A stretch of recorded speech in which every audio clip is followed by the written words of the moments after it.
before calendars were drawn or kings wore crowns, before the name God was ever spoken, humanity stood beneath the sky and asked the oldest question: where did we come from? Long before science defined the world through atoms and formulas, the ancients listened for answers in wind, in water, in the rhythm of firelight flickering on cave walls. They listened not with instruments, but with the spirit, and what they heard, they called creation. Across deserts, valleys, rivers, and mountains, different peoples spoke different tongues, but their answers echoed the same truth. Creation was not a theory, it was memory. It was a sacred moment when silence gave birth to sound, when spirit took on shape and name, when the formless became form. The universe was not an accident. It was a song, a dance, a sacred unfolding that began before time could measure it. They told of primordial seas, of cosmic eggs, of gods who spoke light into being or poured sand onto water to make land. And though the names changed, Nun, Atum, Obatala, Nomo, the theme remained. Creation was rhythm, it was intention, it was harmony. The universe, they believed, was not a machine. It was a living breath, moving in cycles, pulsing with meaning. These stories were not written in books. They were lived, sung in rituals that called down rain, carved into temple walls that aligned with the stars, passed in whispered chants from elder to child. These were not myths to entertain. They were codes to remember. They carried the law of the cosmos, the law that taught how to live, how to love, how to die, and how to return. This is the story of how the ancient world remembered its own beginning, not through science, but through sacred poetry, through vibration, through vision, through voice. Because before time began, there was memory, and in that memory, the universe was born. Before stone touched sky in the form of pyramids, before dynasties or desert empires, there was only Nun, the boundless dark sea of undifferentiated potential. In the ancient Kemetic worldview, this was not chaos in the violent sense, but the sacred stillness before form, the fertile silence before sound. And from that divine ocean, Atum emerged, not born, but self-created. He stood alone upon the primordial hill, formed from will, formed from word.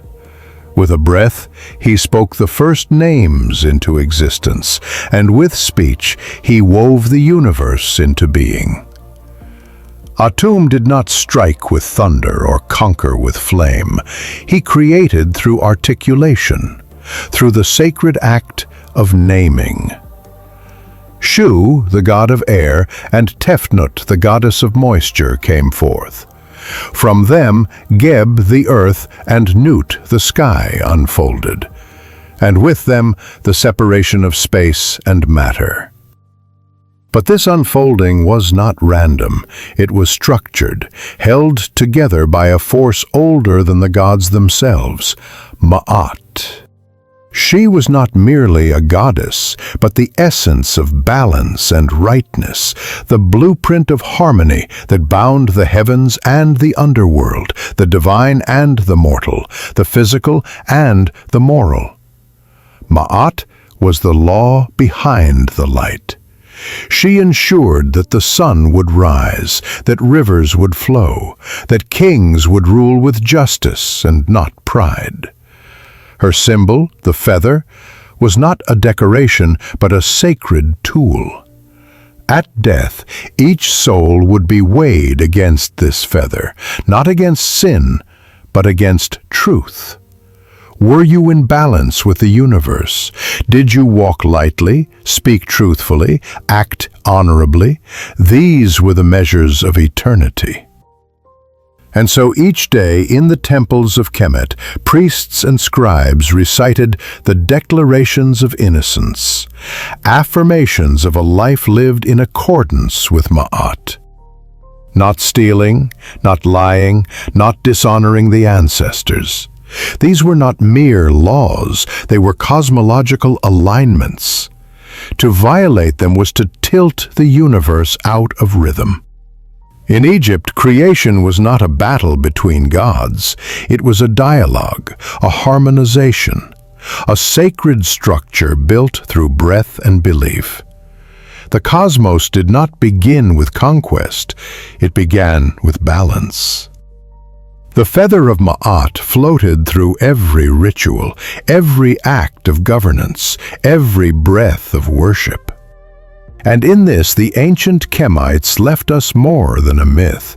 They left a memory of a universe spoken into being and kept alive by the rhythm of truth. In the beginning, when the world was still water and wind, the Yoruba tell of Olodumare, the supreme force beyond comprehension, who looked upon the vast expanse of water and prepared to shape the earth. But creation, in Yoruba cosmology, was never a solo act. It was a sacred collaboration, a bridge between the divine and the tangible. And so Olodumare summoned Obatala, the gentle Orisha of creation, and gave him a task: to descend from the heavens and make the world habitable. With a chain of golden light stretching from the sky, Obatala descended, carrying with him a snail shell filled with sand, a five-toed hen, and sacred tools. When he reached the surface of the watery world, he poured the sand upon the ocean's skin, creating a small mound. Then he released the hen, who scratched and scattered the sand in every direction, forming hills, valleys, and the first soil beneath the heavens. That place, where the first land rose from the waters, is known as Ile-Ife, the spiritual birthplace of humanity. This story does not begin with war or chaos or dominance. It begins with care, with rhythm, with the quiet collaboration of elements. The snail shell is not just a vessel, it is a symbol of measured growth and coiled intention. The hen is not just a bird, but a weaver of topography, her claws shaping the very land upon which life would walk.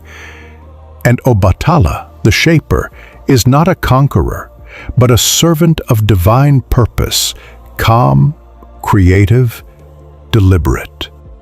At Ile-Ife, this origin is honored through land-making rites, a ritual reminder that all life stands on a gift. Priests and devotees reenact this descent, invoking the patience and precision of Obatala, pouring earth into water as a symbolic recreation of the world's foundation. It is not merely a tale of beginnings. It is a spiritual blueprint for how life must be built, with respect, with intention, and always in partnership. Through this myth, the Yoruba remind us that creation is not domination, it is design. Not a command shouted into chaos, but a whisper of alignment between spirit and soil. Earth was not conquered, it was invited into being, and in that gentle scattering of sand, the first balance between heaven and earth was formed. Among the Dogon people of Mali, creation did not begin with fire or flood, but with a quiet pulse of possibility, contained inside the cosmic egg known as Po. It was not just an egg, but the first womb of existence, holding the unmanifested universe in sacred stillness. Within Po, two twin forces swirled, male and female, motion and rest, spirit and matter. These were not opposites at war, but complements waiting to awaken the cosmos. When Po finally burst, it did not shatter in violence, but unfolded like breath. From its rupture came light, scattered in spirals across the heavens. Stars flared into being, planets spun into order, and the laws of duality began their dance. What the Dogon remembered was not a metaphor. It was a map, a code of cosmic balance passed through chants and carved symbols that spoke of atoms long before atomic theory, of spiral galaxies before telescopes, of sound and vibration as the very tools of formation. In sacred canyons where echoes loop like memory, the Dogon chant the old sounds. They summon the origin in tones that mimic the first breath of the egg. Each chant is a vibration of remembrance, an acoustic reenactment of that ancient emergence. Through sound, they realign themselves with the rhythm of the stars, not merely to honor the past, but to stay in harmony with the pulse that still flows through all matter. The Dogon did not separate creation from knowledge. For them, myth was not fiction, it was architecture. A spiral was not just a pattern, it was a law. Every shell, every seed, every galaxy echoed the shape of the first expansion. The twins inside Po were not forgotten. They live in all of us, in every breath that balances action and reflection, in every choice between stillness and motion.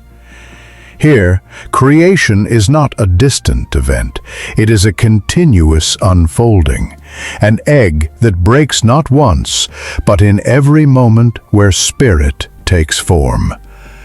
And by remembering the egg, the Dogon remember that we are not apart from the universe. We are part of its original intention, born of light and balance, still carrying the shape of the first dream.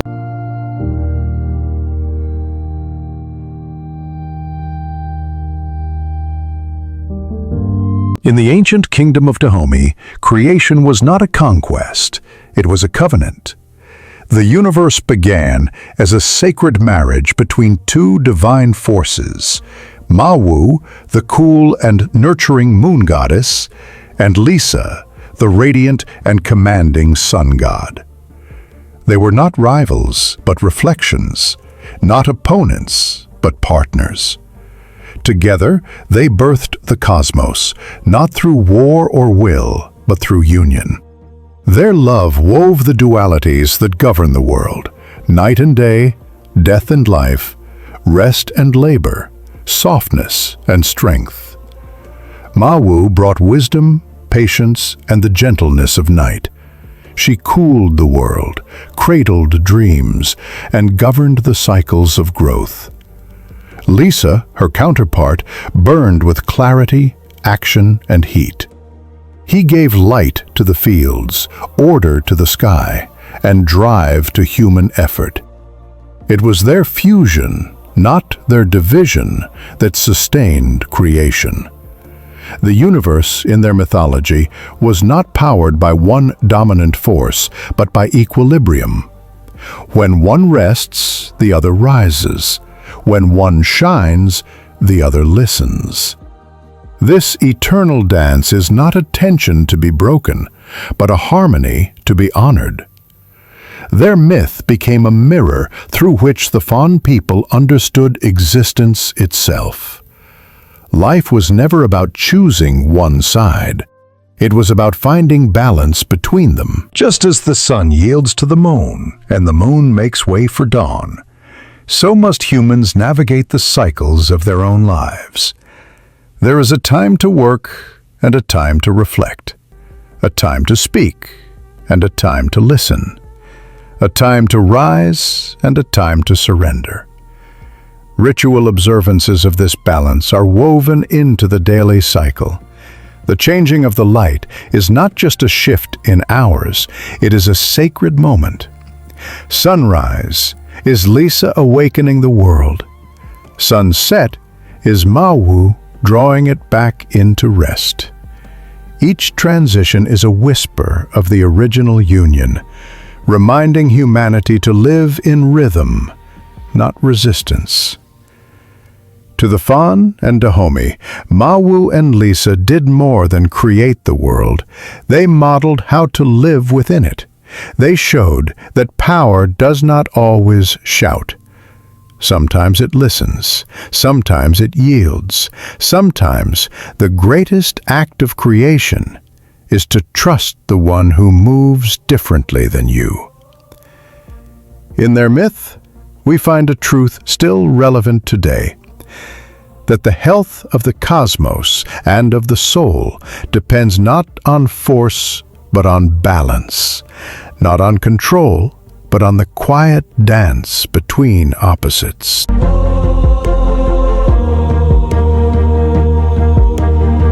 In Congo cosmology, the universe did not begin with a straight path or a final destination. It began with a circle. Nzambi Mpungu, the supreme creator, formed existence not as a ladder to be climbed, but as a wheel in constant motion. This sacred design is known as the Dikenga, the cosmogram of life, light, and return. It maps the rhythm of being, sunrise and sunset, birth and death, spirit and rebirth. Every phase, every turning, part of the same divine pattern.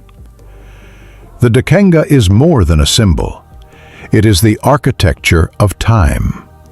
At dawn, life begins. At noon, it reaches its peak. At dusk, it begins to return. And at midnight, it prepares to rise again. Nothing is lost, only transformed. In this worldview, the soul does not disappear after death. It steps into another quadrant of the circle, entering the realm of the ancestors. And from there it watches, guides, and eventually returns.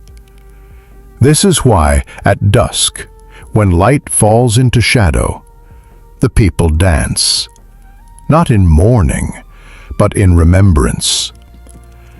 The ancestor dance is a ritual of continuity, a celebration of the turning of the wheel. Feet strike the earth in rhythm with the sun's descent, honoring those who came before, inviting them to walk the circle again. Each movement is a prayer, each gesture a call back to the center, where life always begins again. The Dikenga teaches that time is not a line moving away from us, but a circle folding back into itself. Creation never ended. It still turns. The breath we take is part of that spiral. The death we fear is simply dusk before a new dawn. In the spiral of the universe, nothing stands still. Everything is becoming. And the light that set yesterday is the same light that rises tomorrow, just in a different shape. In this circle of light, the Congo people remember what modern minds often forget, that the end is never the end. It is a curve, a turn, a doorway back to origin. And when we move in harmony with this rhythm, honoring the sun, the ancestors, and the ever-turning dance of life, we do not simply live. We belong.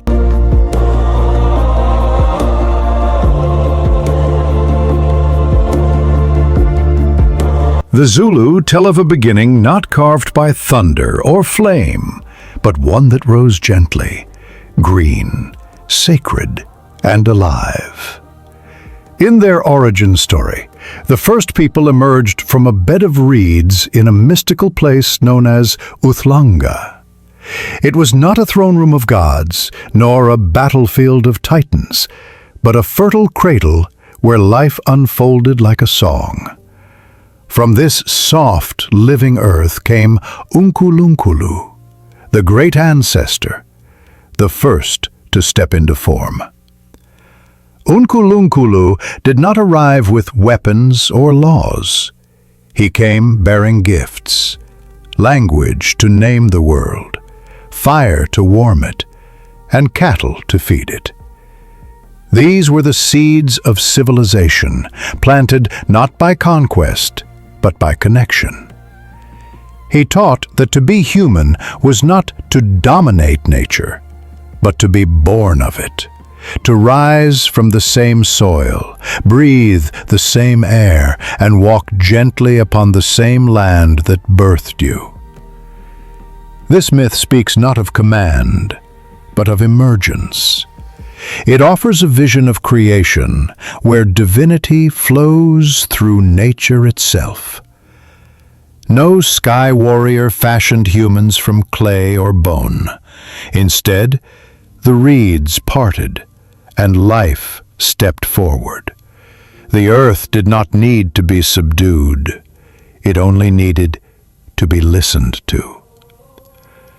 Uthlanga was not just a location. It was a state of sacred readiness, where spirit became matter in its own time. To this day, the symbol of the reed remains powerful. It represents flexibility, growth, and ancestral memory. In ritual ceremonies that recall the emergence at Uthlanga, the people remember that they are not separate from the land. They are its children. Their bones carry the story of grass, sun, and rain. Their breath echoes the voice of Unkulunkulu. Here, creation is not a spark of divine violence. It is a rising, a gentle unfurling, a reminder that the sacred does not always descend from above. Sometimes, it grows quietly from below. The Zulu creation story teaches us to look to the earth not for conquest, but for identity. For in the reeds, they say, we were born. And in remembering that, we remember ourselves.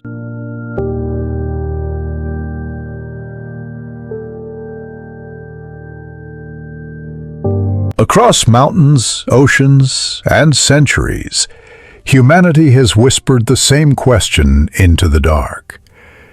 Where did it all begin? And from Sumer to the Andes, India to the Nile, the answer returned, not in numbers or charts, but in patterns. Patterns of water, of light, of sound. The ancient world, though scattered in language and geography, seemed to remember one truth together. Creation begins with vibration.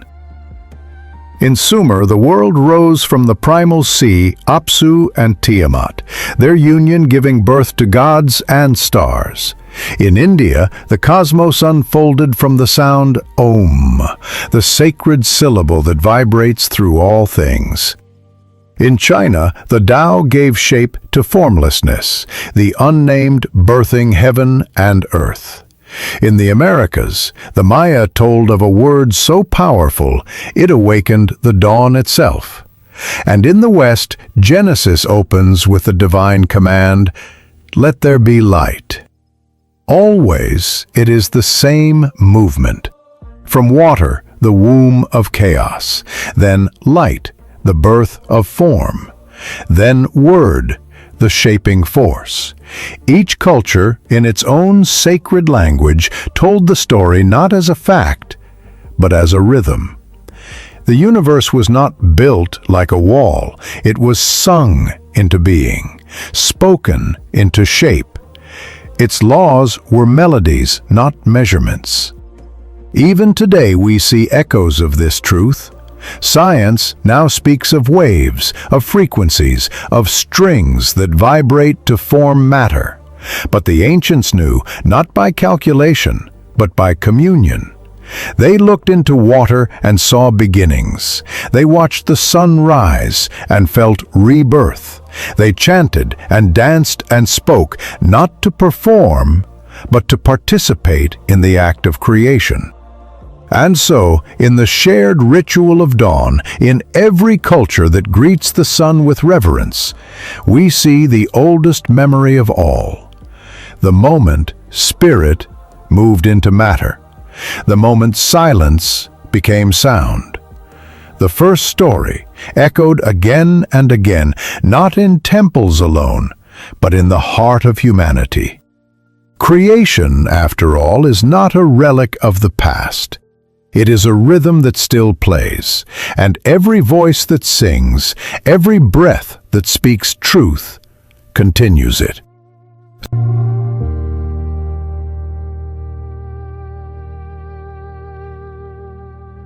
What if the first spark of creation was not a singular event, but an eternal rhythm still unfolding?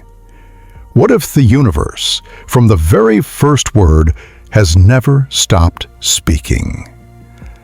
Across thunderclouds and ancient drums, in lullabies and whispered prayers, the story continues. The ancients never believed creation was finished. They believed it was alive. Every breath you take, every note sung, every word spoken with intention carries the vibration of that original act. To them, myth was not fantasy, it was memory, encoded in symbols, protected by ritual, and passed through generations not to entertain, but to remind. Science and spirit were not rivals, they were reflections of the same truth, one seen through mind, the other through soul. Matter was not separate from the sacred, it was its echo, its consequence. In their eyes, the Big Bang was not only physics, it was poetry. A song that burst into light and kept echoing across galaxies and heartbeats alike. This story of waters giving way to light, of sound shaping existence, of humanity rising from reeds, eggs, or whispers, is not just a record of belief. It's a compass. It points us inward and outward at once. It tells us that we are not spectators of creation, but participants. We speak, we imagine, we build, and in doing so, we shape reality. Every choice, every word becomes part of the myth still being written. So when you dream tonight, know that you are not escaping reality. You are entering its source. When you sing or write or simply breathe with awareness, you are echoing the oldest rhythm. The memory of beginnings lives in you, in your voice, your story, your light. If this story stirred something ancient in your spirit, share it. Speak your reflections in the comments below and subscribe for more sacred journeys into the myths we remember and the truths they still carry. Because creation never ended. It is happening right now. And you are part of it.